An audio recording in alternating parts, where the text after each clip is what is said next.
नमस्कार। परख के आज के अंक में हम आनंद तेलतुंबड़े के बारे में बातचीत की शुरुआत करेंगे और आने वाले कुछ एपिसोड्स में हम आनंद तेलतुंबड़े की एक प्रमुख रचना के बारे में थोड़ी विस्तार से बातचीत करेंगे। आज की हमारे एपिसोड का जो लक्ष्य है वह यह है कि मैं आपको आनंद तेलतुंबड़े के बारे में एक बुनियादी जानकारी दे पाऊँ और उनके लेखन की कुछ प्रवृत्तियों से आपका परिचय करवा पाऊँ। आनंद तेलतुंबड़े हमारे समय के एक महत्वपूर्ण पब्लिक इंटेलेक्चुअल हैं। वे एक ऐसे लेखक हैं जिन्होंने लगातार इस बात की कोशिश की है कि जो यथास्थिति है, जो स्टेटस को है, उसके बारे में एक तीखी आलोचनात्मक चिंतन का विकास किया जाए। और इस कोशिश में उन्होंने लगातार अपने लेखन के माध्यम से जो शोषण की व्यवस्था है, जो जातिगत भेदभाव की व्यवस्था है, उसको सवालों के कटघरे में खड़ा किया है।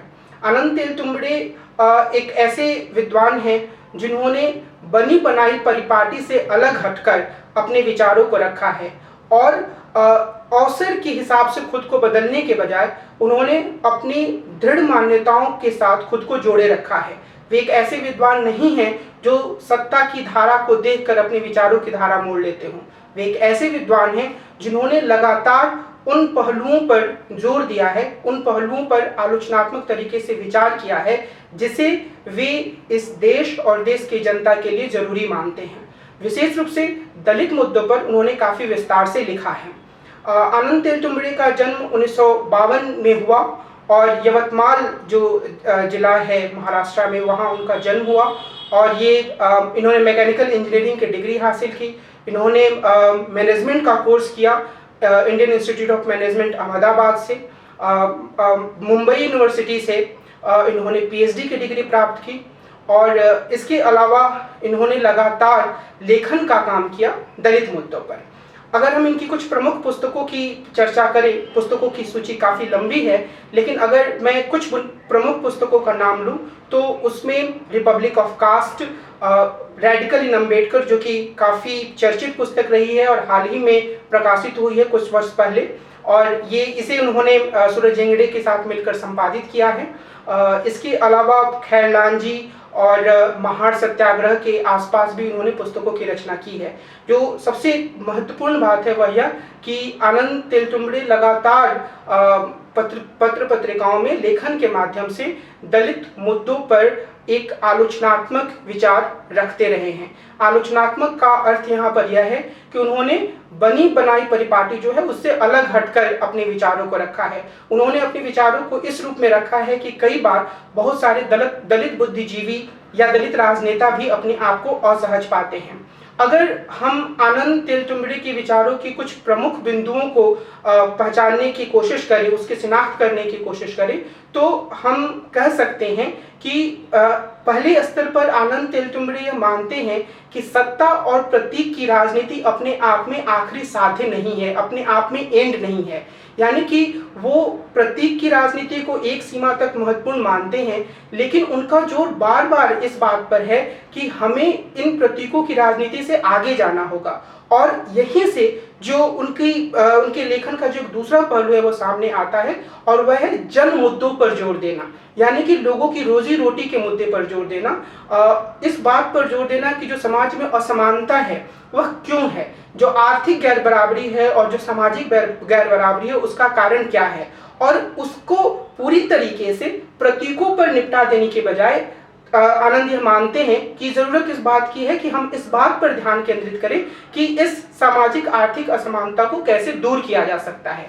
और यहाँ पर आनंद तेलतुंबड़े दो प्रमुख हम कह सकते हैं शत्रुओं की पहचान करते हैं जो भारतीय समाज के हैं। पहला हिंदुत्व की राजनीति और दूसरा राज्य की नौ उदारवादी नीतियां। हिंदुत्व की राजनीति के बारे में उनका यह साफ मानना है कि डॉक्टर भीमराव अंबेडकर की जो पूरी जिंदगी है और जो पूरी राजनीति है वह इस तरह की हिंदुत्ववादी राजनीति के खिलाफ रही है। और वर्तमान समय में जो वो ऐसे पहले विद्वानों में थे जिन्होंने इस बात को खुले रूप से स्वीकार किया था कि दलित युवाओं के भीतर हिंदुत्व के प्रति आकर्षण बढ़ा है। और 2002 के गुजरात दंगों के बाद ही उन्होंने एक पुस्तक संपादित की थी जिसमें उन्होंने यह तर्क दिया था कि नव उदारवाद ने युवकों के सामने, विशेष रूप से दलित युवकों के सामने, एक तरीके से जीविका का संकट पैदा किया है। और इस जीविका के संकट के कारण कई बार जो दलित युवा हैं वो एक पहचान की राजनीति को आकृष्ट होते हैं जिसमें कि हिंदुत्व की राजनीति काफी प्रमुखता से सामने आती है। तो उनका यह मानना था कि अगर हम वास्तविक अर्थों में दलितों को मुक्ति के रास्ते की ओर ले जाना चाहते हैं तो हमें हिंदुत्व की राजनीति का लगातार विरोध करना होगा। और दूसरे स्तर पर उन्होंने जो एक पूंजीवाद या नव उदारवाद की राजनीति थी उसकी भी लगातार मुखालफत की है।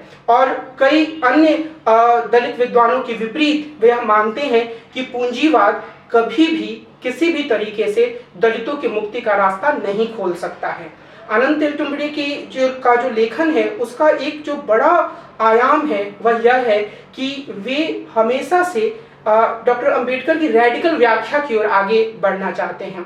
और वे चाहते हैं कि अंबेडकर को एक संविधान निर्माता की छवि तक ही सीमित न रखा जाए, बल्कि इस बात को समझने की कोशिश की जाए कि किस तरीके से वे ज़्यादा रेडिकल तरीके से समाज को बदलने का प्रयास करना चाह रहे थे। और यहीं पर यह बात सामने आती है कि आनंद तेलतुंबड़े की हमेशा से अपने लेखन के माध्यम से कोशिश रही है कि वे वामपंथ और अंबेडकरवाद को नजदीक लाएं।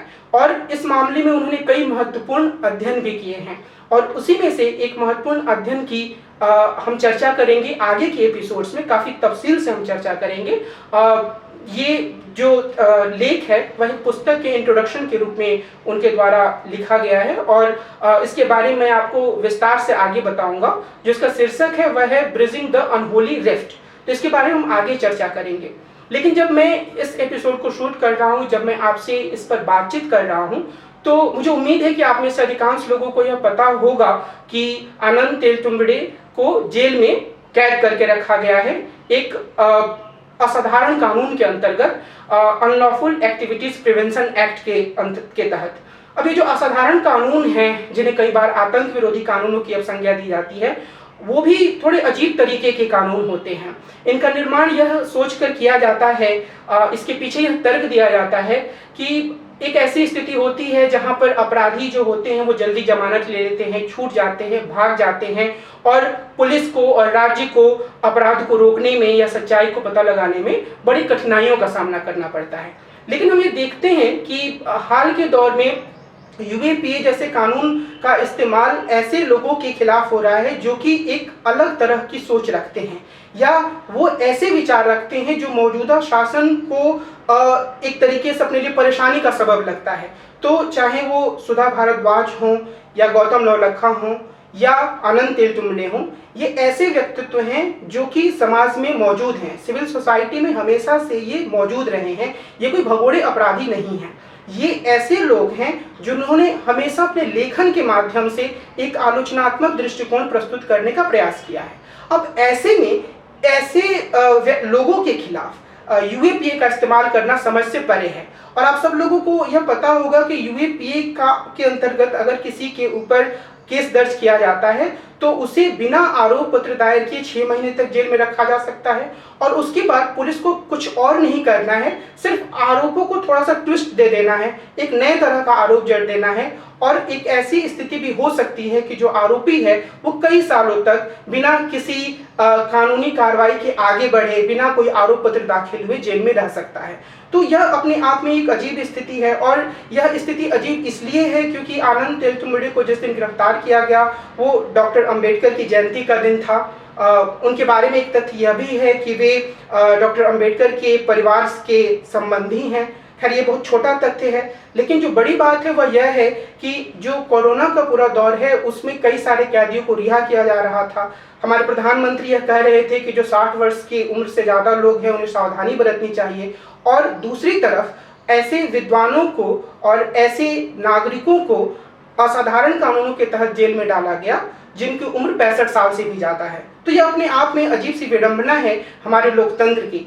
हमें हमेशा ही यह ध्यान रखना होगा कि लोकतंत्र बहुस्वर से बनता है। उसमें अगर वामपंथ के लिए स्थान है तो दक्षिणपंथ के लिए भी स्थान है। उसमें अगर कोई व्यक्ति राज्य की आलोचना करता है क्योंकि वो हिंदुत्व की राजनीति आगे बढ़ा रहा है, तो वहीं पर हिंदुत्व के पक्ष में तर्क रखने के लिए आरएसएस के लोगों को भी अपनी राजनीति करने का अधिकार है। लेकिन अगर झूठे आरोपों में फंसाकर किसी को जबरदस्ती जेल में कैद कर दिया जाएगा, तो मुझे लगता है कि यह लोकतंत्र के लिए बड़ी ही दुखद और घातक स्थिति है। बहरहाल मैं आगे के एपिसोड्स में आपको इस बात के बारे में विस्तार से बताऊंगा कि किस तरीके से ब्रिजिंग द अनहोली रिफ्ट में आनंद तेलतुंबड़े डॉक्टर अंबेडकर की एक रैडिकल व्याख्या प्रस्तुत करने की कोशिश करते हैं, और वो यह प्रयास करते हैं कि जो कम्युनिज्म के संबंध में डॉक्टर अंबेडकर के विचार थे उन्हें कैसे समझा जाए, और किस तरीके से जो वामपंथ या कम्युनिस्ट सोच और डॉक्टर अंबेडकर के बीच में एक लंबी चौड़ी खाई है उसको पाटा जाए। आगे के एपिसोड्स में हम इन पर बात करेंगे। इस एपिसोड में मैं अपनी बात को यहीं खत्म करता हूं। नमस्कार।